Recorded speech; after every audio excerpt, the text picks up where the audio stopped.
Patay sa paumaril ang isang babae sa Malate, Manila. Pinaghahanap na ng pulisya ang dalawang gunmen.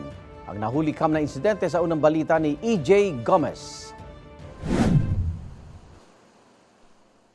Tinirikan na lang ng kandila ang dalawang palapag na bahay na ito sa Arellano Street, Barangay 732, Malate, Maynila. Matapos ang pamamaril sa 37 taong gulang na babae mag-aalas 10 kagabi. Bago ang pamamaril, nakita pa sa CCTV ang isa sa gunmen na naglalakad papunta sa bahay ng biktima. Pagdating doon, isa sa kanila ang naging lookout. Nagpaputok din umano siya ng 2 beses sa kalsada ayon sa mga otoridad. Kasabay niyan ang pamamaril ng kanyang kasama sa biktima. Nagkabutas-butas ang screen door ng bahay ng biktima dahil sa mga tama ng bala. Dinungaw lang po siya at binaril po siya ron. Based po doon sa report ng ospital ay nasa 4 na tama daw po ng bala sa ulo. Ang inabot na isa ng residente po namin. Dead on the spot ang biktima.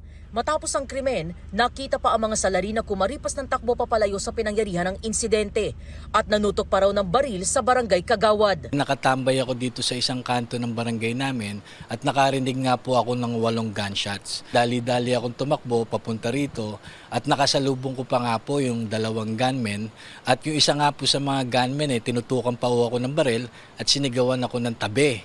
Buti na lamang hindi ako binaril. At yung isa po siguro mga nasa 5'11", yung isa naman po sa mga nasa 5'7". Ayon sa kaanak ng biktima, nasaksihan daw mismo ng 11 taong gulang na anak ng babae ang nangyaring pamamaril. Iyak lang daw po ng iyak yung pamangkin ko. Nakita po ni Kagawad Coco na pagpasok niya nakatayo doon sa kama yung pamangkin ko na umiiyak. May bumaril sa nanay niya, kitang-kita niya. Dati raw tumakbo bilang kagawad noong 2022 ang biktima. Dati rin siyang online seller at BPO worker ayon sa barangay. Tingin ng kanyang kaanak, malaking utang ng biktima ang posibleng ugat ng krimen. Ang utang nababayaran. Ang buhay, isa lang yan eh. Tsaka yung pamangkin ko bata pa. Para mawala ng ina. Sana naman hindi ganun yung ginawa. Napaka-brutal. Patuloy ang investigasyon ng pulisya at manhunt operation sa mga salarin.